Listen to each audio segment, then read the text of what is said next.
Yan po, unti-unti nang nakakabawi ang Taal Volcano.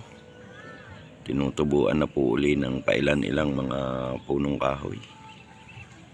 Sana naman po tuloy-tuloy na yan. Tahimik po ang Taal Lake. Parang walang itinatagong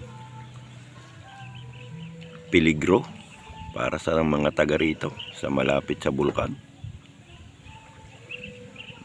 Yan po. Kita naman po ninyo, tahimik na tahimik ang dagat. Shout out nga po pala sa ating mga subscriber.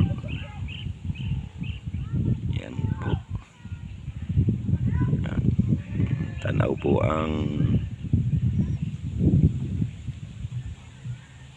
bininti ang malaki. Habang iniintay po natin yung ating mga kasamahang anglers na pabalik na po sila.